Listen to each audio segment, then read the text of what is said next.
It's minicamp and OTA season, and today we're looking at the Cincinnati Bengals and getting another look at Tahj Brooks. It's been a while since we looked at him, but we're going to watch him work through some drills, catch some balls, and everything else. Before we begin, you need to click that subscribe button right now. We're looking at practice, rookie camp, OTAs, minicamp, soon-to-be training camp, looking at what your players are doing behind the scenes, your rookies, your quarterback battles, guys you're drafting in fantasy football here soon. Click that button. Stop missing out. We're looking at Tahj Brooks here today. It's been since rookie camp since we've seen him, but I found some clips. One emerged from yesterday.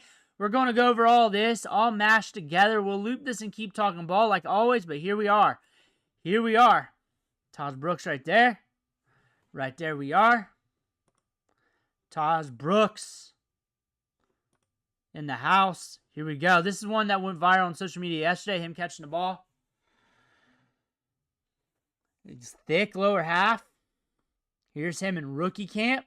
This was the first rookie camp clip I got out. This was the first one of the season.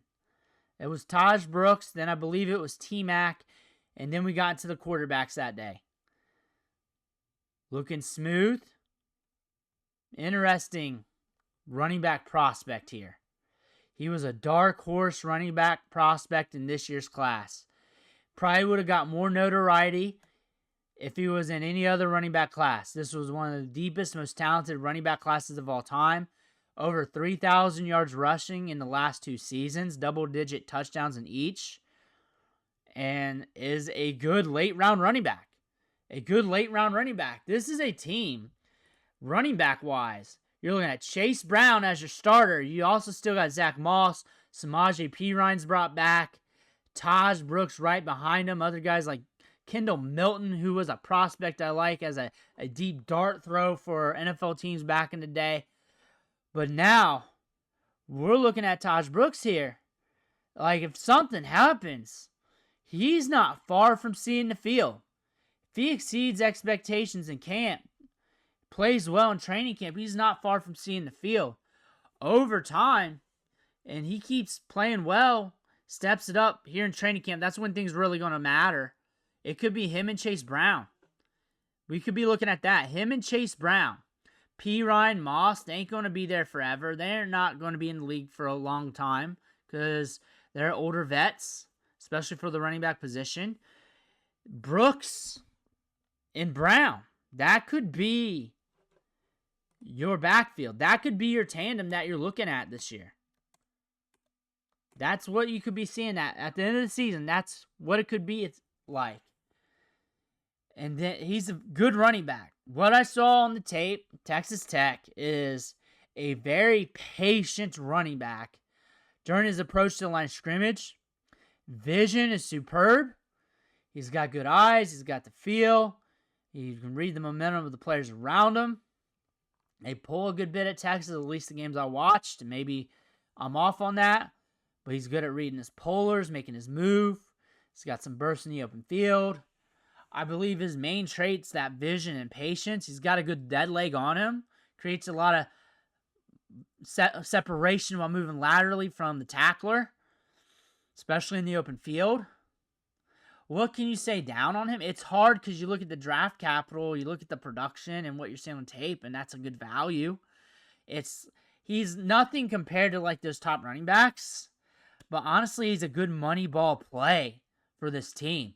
He's a player that could carve out a role and be getting touches for a long time. He could be sharing the workload. He could be a surprise player due to that. He could be a surprise player. Like, we got some size to us. We got some pop in our game. Never going to be the fastest guy. But what cuts it down is that vision and that anticipation and ability to move laterally off that dead leg and that cut. That's the game changer with him. Very productive running back. Age isn't really a factor here, or length in college. Honestly, to me, late round prospect. If you're looking at this for fantasy football, redraft rise right now, we're kind of outside the scope. We got to see what happens in training camp, see if we can move up the depth chart.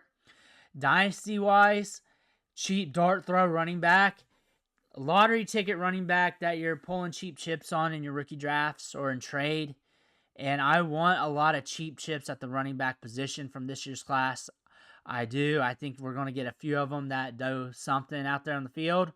And some of them might even be hitters. And some of them might surprise you. I like Chase Brown. I liked his production profile coming out of Illinois. I think he's a good running back prospect.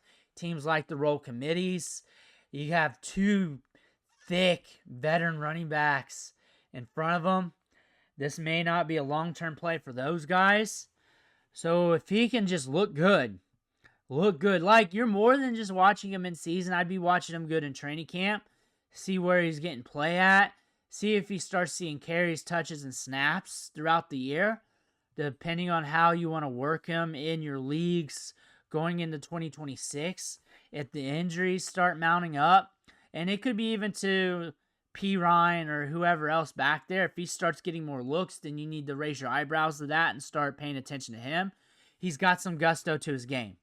He's a guy that I had as a late dark horse, a late dart throw to throw things on. Watching heavily in the draft where he's going to go, I think this is a great situation for him. I think the offense can buoy his production.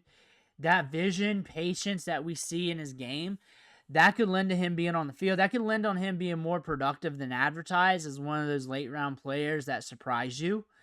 That could be there. What could allow him to not hit? They don't have much invested in him, obviously. When it comes to his traits, it's not like he's like the next Ashton Genty. He's a good running back. He's a good running back. That's the thing about him. He's a good running back. He's a good running back that has the potential to fill out a good role for the Bengals.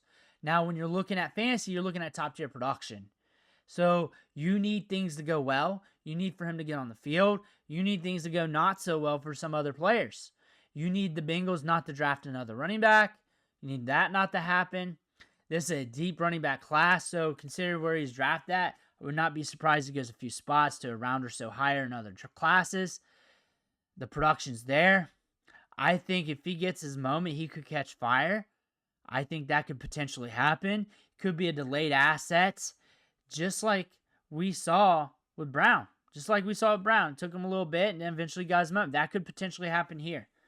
You need to be patient with him, and on top of that, you know he's a late-round pick, and sunk cost is against him. Odds are against him due to that when you look at that on paper.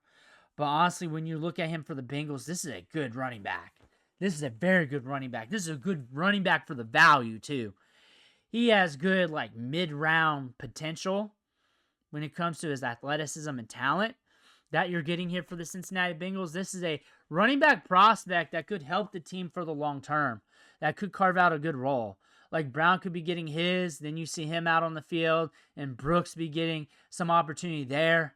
Maybe they bring in a third running back, like more of a pounder up the gut. Maybe they do that later on down the road. Maybe some changes happen, but he's going to have a good role. His vision's very good. His feet are very good, moves laterally very well, covers a lot of ground once he puts that foot in the ground and moves right or left. That's what you're seeing from him. You got a lot of upside in his back as well. Due to that, the offense can fuel that. You got a lot of good things here. Let me know what you think in the comments below. I want to hear about that. Make sure you hit that subscribe button on the way out. One thing for watching. Catch you on the next video.